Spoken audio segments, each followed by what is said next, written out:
প্রিয় বন্ধুরা, কি বলবো বুঝে উঠতে পারছি না। রিয়েলমি কিছুদিন অন্তর অন্তর নতুন নতুন স্মার্টফোন লঞ্চ করে যাচ্ছে। এক মাসের মধ্যে তারা 4-5টা স্মার্টফোন লঞ্চ করছে। তার মানে বছরে কটা হবে? গোটা 50-60 তো ফোন শুধু রিয়েলমি লঞ্চ করছে। দেখুন, কালকে তারা নার্জো সিরিজের আন্ডারে নার্জো 70X 5G এই ফোনটাকে লঞ্চ করবে। এই ফোনটা সম্পর্কে বিস্তারিত ভিডিও অলরেডি আপনাদের দিয়ে দিয়েছি, কিন্তু আজকের বিষয়ের প্রধান আকর্ষণীয় বিষয় হচ্ছে তারা সি সিরিজের আন্ডারে, হ্যাঁ কম দাম, সি সিরিজের আন্ডারে C65 5G এই ফোনটাকে লঞ্চ করছে। আর এই ফোনটা 10,000 টাকার মধ্যে মিডিয়াটেক ডায়মেনসিটির 6300 এই প্রসেসরটা দিচ্ছে। আর এই প্রসেসরটা এই ফোনের সাথেই সর্বপ্রথম লঞ্চ হচ্ছে, কোনো ফোনের সাথে আগে লঞ্চ হয়নি। ভালো পাওয়ারফুল প্রসেসর, সঙ্গে সৌন্দর্যের দিক থেকেও ভালো, এবং রেস্ট অফ স্পেসিফিকেশন শোনার জন্য অবশ্যই এই ভিডিওটাকে শেষ পর্যন্ত দেখতে হবে।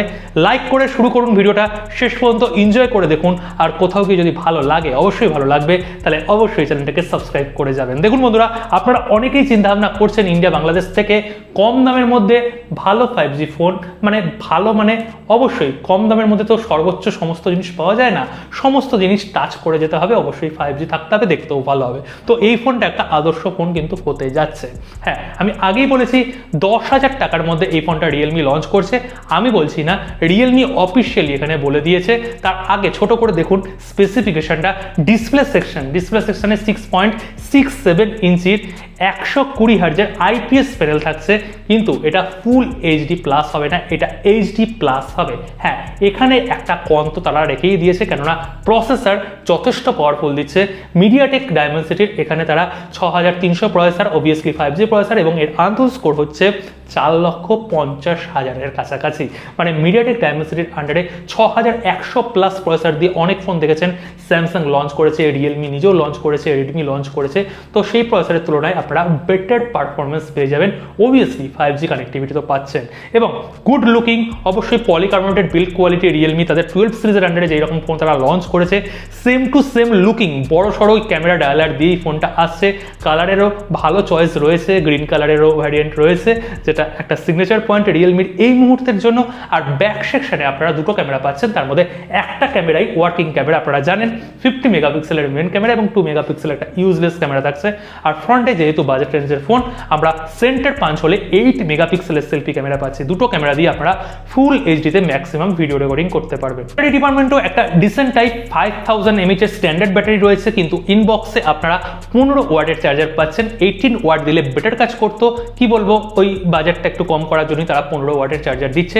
টাইপ সি পোর্ট দিচ্ছে, ডুয়েল স্টিরিও স্পিকার, এটাও একটা ভালো জিনিস। এত কম দামের মধ্যে ডুয়েল স্টিরিও স্পিকারের একটা সাপোর্ট রয়েছে। 3.5mm অডিও জ্যাকের সাপোর্ট রয়েছে, এবং ডেডিকেট মেমোরি কার্ডও আপনারা এখানে লাগাতে পারবেন।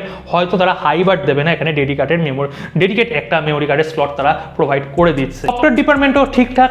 রিয়েলমি UI 5.0 এর সাথে এখানে অ্যান্ড্রয়েড 14 থাকছে। দুটো অ্যান্ড্রয়েডের আপডেট সঙ্গে এখানে 1 বছর সিকিউরিটি প্যাচ লেভেলেরও আপডেট পেয়ে যাবেন। দেখুন, ইন্ডিয়াতে তারা দুটো ভ্যারিয়েন্টকে লঞ্চ করবে, 4GB র্যাম সঙ্গে 128GB ইন্টারনাল মেমোরি। আর এখানে মেমোরি টাইপ থাকবে UFS 2.2 এবং র্যাম টাইপ থাকবে LPDDR4X। এছাড়াও 6GB র্যামের সঙ্গে 128GB ইন্টারনাল মেমোরির একটা অপশান থাকছে।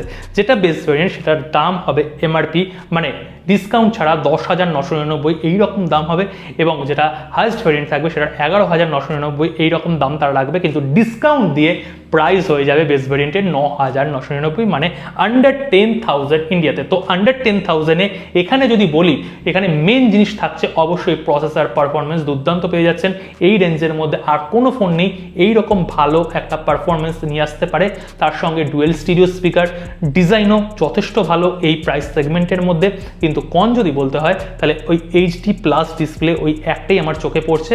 আর 8 মেগাপিক্সেল, 50 মেগাপিক্সেল, 2 মেগাপিক্সেল, এগুলো এই বাজেট রেঞ্জে মানা যায় যে এই বাজেট রেঞ্জে এইরকমই সাধারণত তারা প্রোভাইড করে থাকে। এবং সফটওয়্যার ডিপার্টমেন্টে ব্লুটুথ থাকবে, সেই ব্লুটুথগুলোকে আপনারা আনইনস্টলও করে দিতে পারবেন। এবং বাংলাদেশ মার্কেটে এই ফোনটা আন্ডার 15,000 এই ক্যাটাগরির মধ্যে বিক্রি হবে। তো এই ফোনের জন্য আপনারা অবশ্যই অপেক্ষা করবেন, যারা চিন্তা ভাবনা করছেন প্রথম 5G ফোন কিনবেন, সেকেন্ডারি 5G ফোন হিসেবে ব্যবহার করতে চান, এবং ডে টু ডে কাজের জন্য, মাল্টিমিডিয়া ইউজের জন্য, হোয়াটসঅ্যাপ মাল্টিটাস্কিং ছোটোখাটো কাজের জন্য এই ফোনটা একটা আদর্শ ফোন হবে। কিন্তু ওই ক্যামেরা ফোন বা এখানে দুর্দান্ত প্রফেশনাল লেভেলে গেমিং করব, ওর জন্য কিন্তু এই সমস্ত ফোন নয়। আশা করি বলতে পারলাম।